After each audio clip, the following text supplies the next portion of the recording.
Hello, my dear friends. My name is Ақмарал Кеңесқызы and today we are going to talk about present perfect. Сәлем достар. Менің аты жөнім Ақмарал Кеңесқызы. Бүгін біз present perfect туралы айтқалы отырмыз. Бастамас бұрын подписка, коммент және де лайк басуды ұмытпаңыз. Егер де менің сабағымды пайдалы деп тапсаңыз, онда достарыңызбен және де таныстарыңызбен бөлісеңіз. Енді кеттік. Let's get started. Today we are going present perfect. Present perfect'ті бірінші айтпас бұрын ол не? Бізге не үшін керек? Не үшін оны пайдаланамыз? Негізінде present perfect'ті көбі қиын деп ойлайды ше. Шындығына келетін болсақ, present perfect'ті қазақтар өте көп қолданады.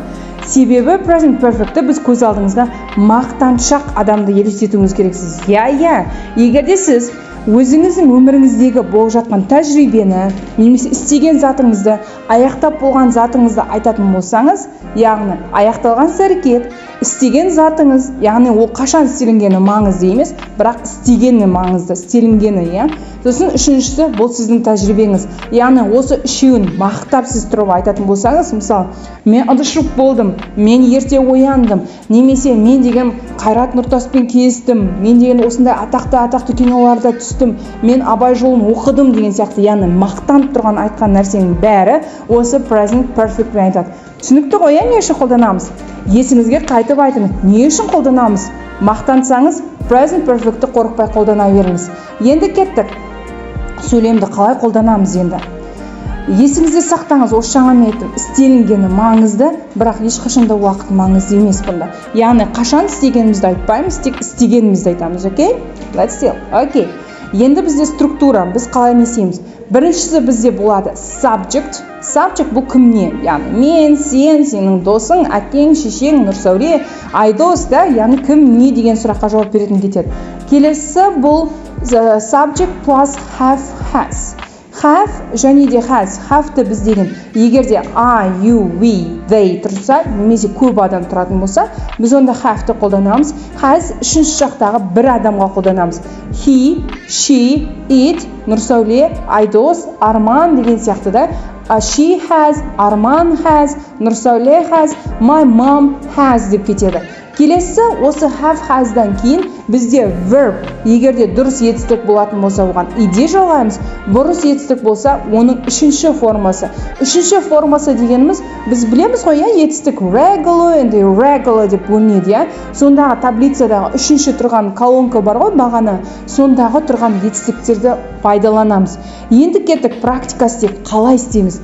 Мысалы, мен айттым, мен таңғы асымды іштім. Яғни мен мамам сұрап отыр, таңғы асымды іштің ба? Мен айттым, таңғы асымды іштім деп. Таңғы асымды іштім мен, Мен ағылшынша I, айдан кейін бізде have тұрады.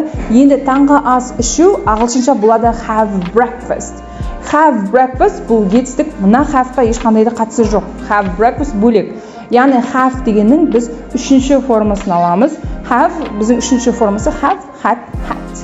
Окей? Сонда бізде болады I have had breakfast. I have had breakfast. Немесе I've had breakfast. Егер қысқартып айтатын болсақ, окей? Тағы да мысал келтіріп, мен айтам, менің әкем Абай жолын оқыған деп, мақтанып тұрып достарым айтып жатыр. Менің әкем, my father бізде үшінші адам, сондықтан has қоямыз. My father has оқыды.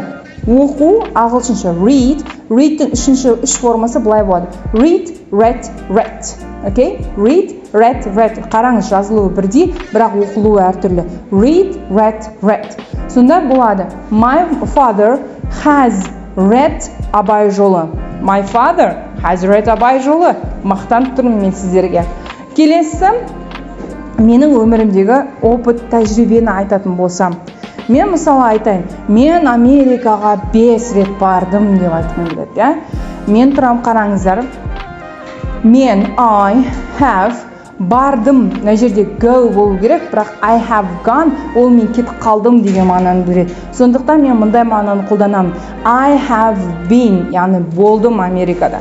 I have beenнен кейін бізде естеріңізде болса, Нью-Йорк, Алматы, Ақтау дегеннің алдында біз in қолданатын еді, қалалардың алдында да, мұнда to болады. I have been to New York 5 times. I have been to New York 5 times. Easy, Оп-оңай, иә, солай ғой. Енді кеттік. Енді келесі осы мені практика міндетті түрде жасайтын боламыз. Оны біз қазір неше түрлі практика келтіретін боламыз. Бірақ та бірінші структураны құруды үйреніп алайық. Енді next we are going to talk about negative. Болымсыз туралы айтайық. Енді мен айтам, мен таңғы асымды ішкен жоқпын. I'm really hungry, да, мен қарным аш деп. Мен таңғы асымды ішкен жоқпын. Бізде бағана болды. I have had breakfast. Енді have-ті просто not жалғай саламыз болды. I haven't had breakfast. Мен таңғы асымды ішпедім деген сөз. Немесе сіз деген үйде отырасыз и көресіз сіздің сіңліңіз немесе кішкентай бөпе үйдегі көзін уқалап ұйқысын аша алмай отыр. Ол әлі ұйқысын ашқан жоқ деп айтқыңыз келеді, да? Немесе ол ағылшын тілінде тікелей аударғанда былай болады. Ол әлі оянған жоқ деп. Енді қараңыз, ол he немесе she, бәрібір she деп ала берейік, иә? She'дан кейін міндетті түрде has болады. Has'дің енді біз болымсыз түрін аламыз. Hasn't. She hasn't. Ояну ағылшынша болады wake up. Wake up. Бірақ үшінші формасы wake, woke, woken. Woken. Сонда бізде болады she hasn't woken up. She hasn't woken up yet. Yet ағылшын тілінде әлі деген мағынаны білдіреді. She hasn't woken up yet. Ол әлі оянған жоқ. Немесе қазақ тілінде айтқанда ол ұйқысын аша алмай отыр деп айта берсек болады. Немесе Нью-Йоркта болмадым, немесе Алматыда болмадым. Дәл бағана біз айттық қой, Нью-Йоркта 5 рет болдық. Енді мен айтам, мен Алматыда болмадым. I haven't. Have-дің болымсыз түрін аламыз. I haven't болу be-дің үшінші формасы been. I haven't been to Алматы. Мен Алматыда болмадым деген мағынаны білдіреді. Оңай, иә?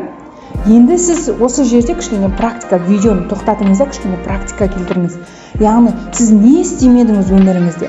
Нені оқымадыңыз, нені тыңдамадыңыз, да? Кімді кездестірмедіңіз? Мысалы, мен айтам, мен BTS-ті кездестірген жоқпын. Менде тәжірибеде ондай опыт жоқ, тәжірибеде жоқ онда. Сонда мен есе айтам, қараңыз. I haven't. Кездесу бұл meet. Meet-тің үшінші формасын аламыз met. I haven't met BTS. Мен BTS-ті кездестірмедім деген мағынаны білдіреді. Easy, right? Оңай ғой. Яғни осындай типтес сіз деген 10 мысал келтіріңізші болымды және болымсызға. Сіз міндетті түрде present perfect'ті оңай үйреніп кетесіз. Мен сізге гарантия бере аламын. Егер де сіз деген оның дұрыс немесе дұрыс емес екенін білмесеңіз, онда осында видеоның астына пікірге қалдырыңыз. Мен міндетті түрде тексеретін боламын. Okay? Now we are going to talk about question. Сұраулы сөйлем туралы айтқан отырмыз. Давай кеттік. Сұраулы сөйлем енді не туралы present perfect'та? Present perfect'та енді ол сенің іс-әрекетің аяқталды ма? Мысалы, қазақ тілінде былай айтамын. Тамақ іштің ба? Ыдыс жудың ба? Кірді жайдың ба? Үйді жинадың ба? Сабағыңды оқыдың ба? Ұйықтадың ба? Біздің мамаларымыз қояды ғой, осы сұрақтарды күнде. Вот, сіздің мамаңыз күнде present perfect question'ды пайдаланып жүр, ойлап қараңызшы. Қазақтардың бәрі пайдаланады present perfect question, именно сұрақты. Енді кеттік, енді айтайық. Тамақ іштің ба? Have және has алдына шығып кетеді. Have you, сен. Have you тамақ іштің ба? Eaten. Неге eaten? Себебі бұл eat. Eat-тің үшінші формасы. Eat, ate, eaten. Яғни сен жедің ба бірдеңе? Have you eaten something? Бірдеңе жедің ба? Yeah? Have you eaten anything деп айтайық. Something бізде сұраулы сөйлемде қолданылмайды. Have you eaten anything? Бірдеңе жедің ба? Немесе таңғы асыңды іштің ба, немесе кешкі асыңды іштің ба деп айтайықшы, кішкене әртүрлі ғой. Have you had dinner? Кешкі асыңды іштің ба? Have you had dinner? Have you had dinner? Кешкі асыңды іштің ба деген сөз. Немесе сен ыдысты жудың ба?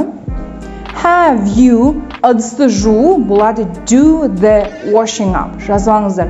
Do the washing up. Do the washing up ыдысты жуу деген сөз. Енді мен сізге айтып тұрмын, ыдысты жудың ба деп. Have you do-дің үшінші формасы done. Have you done the washing up? Have you done the washing up? Үй жұмысын, яғни ыдысты жудыңыз ба деген сөз. Немесе үйдің жұмысын істедің ба? Үй тапсырмасын мектептегі. Have you done your homework? Have you done your homework? оп-оңай, иә? Дәл осындай қылып бір нәрсені оқыдыңыз ба, музыканы тыңдадың ба, компьютерді пайдаландың ба? Have you used my computer? Сен менің компьютерімді пайдаландың ба? Have you used my computer? Have you read Harry Potter? Гарри Поттерді оқыдың ба? Яғни осындай типте сұрақтарды қоя беріңіз. Сол кезде сіз оп-оңай, тез үйреніп кетесіз. Себебі present perfect өте оңай. Мен сіздерге гарантия бере аламын. Енді have you бойынша кішкене тағы бір нәрсе айтқым келіп тұр. Мына жерде егер де біздің өміріміздегі тәжірибемізді сұраған кезде мындай контекстте сұрақ қойылады. Have you ever? Have you ever? Бұл былай аударылады. Сен өміріңде істеп көрдің ба деген сияқты. Сен өміріңде осындай болды ма деген. Мысалы, мен саған айтам, сен өміріңде телефоныңды жоғалтып көрдің ба? Have you ever? Жоғалту ағылшынша болады lose. Lose үшінші формасы lose, lost. Сонда болады have you ever lost your mobile phone? Немесе have you ever lost your phone? Сен телефоныңды жоғалтып көрдің ба? Немесе сен суши жеп көрдің ба? Have you ever eaten sushi? Have you ever eaten sushi? Немесе сен Жапонияда болдың ба?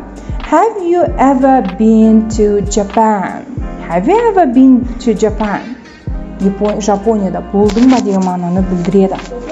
Оңай, иә?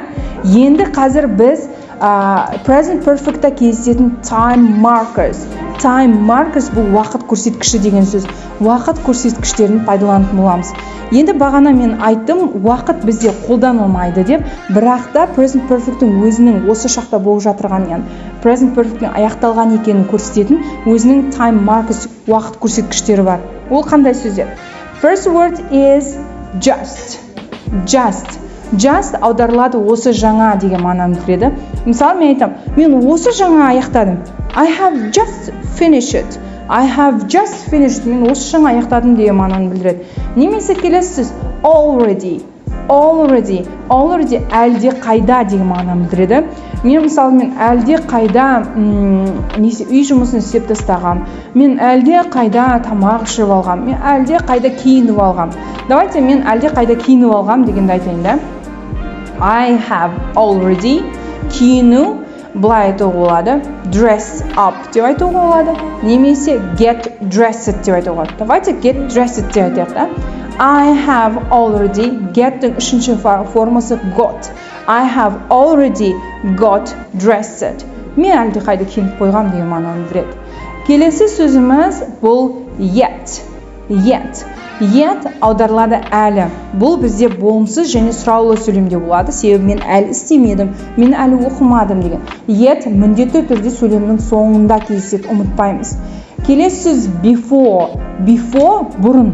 Мысалы, мен айтам, мен бұрын жеп көрмеген бұндай тамақты, дәмді тамақты. Немесе мен бұндай керемет жерді көрмегем. Немесе мен бұрын бұл киноны көрмегем, да. Давайте before'ны қолданып практика істейік. Before әрдайым сөйлемнің соңында тұрайық, ұмытпайық, да. Мен айтам, мен бұрын бұндай, осындай керемет киноны көрмегем. Кеттік. I have ешқашында көрмедік деп айтып тұрық қой, да, сондықтан бұлай болады. I have never көру see-дің үшінші шақ формасы seen. I have never seen this kind of beautiful movie. This kind of beautiful movie осы сияқты әдемі кино деген мағынаны білдіреді. This kind of beautiful movie before. Мен осы сияқты әдемі киноны бұрын көрмегем деген мағынаны білдіреді. Next, келесі айтайын, мен осы сияқты керемет дәмді тамақты жеп көрмеппін деп айтайықшы. I, енді never'ны қолданбаймын, оның орнына haven't деп айтамын. I haven't eaten. I haven't eaten so delicious food. So delicious meal немесе meal бұл тағам деген сөз, да? I haven't eaten so delicious meal before. Мен бұрын мұндай керемет дәмді тамақты жемеген деген мағынаны білдіреді. Next, келесі recently және де lately. Lately екеуі аударылады соңғы уақытта, соңғы кездері, жақын арада деген сияқты. Яғни бізде present perfect'те нақты уақыт көрсетілмейді деп айттым ғой, бірақ та жақын уақытты былайына қамтып айтады. Бірақ мысалы қараңыз, мен үшін жақын уақыт бұл 1 апта болуы мүмкін, ал біреу үшін жақын уақыт 1 жыл болуы мүмкін. Солай ғой? Сондықтан мына жерде recently, lately деген бұл жақын арада, соңғы уақытта деген мағынаны білдіреді. Окей. Екеуі де сөйлемнің соңында кездеседі. Ұмытпаймыз. Енді келесі тағы бір 2 for және since деген бар. Бұны бірақ мен бөлек айтамын, потому что бүгіндікке осы сіздерге жетеді.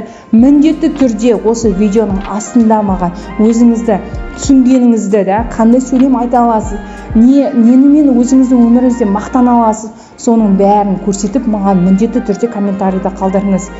I really hope that my lesson was really beneficial and useful for you. Сіз үшін менің сабағым пайдалы және сізге пайдалы және қызықты болды және де сіз түсінді деп ойлаймын. So, thank you for watching. Goodbye.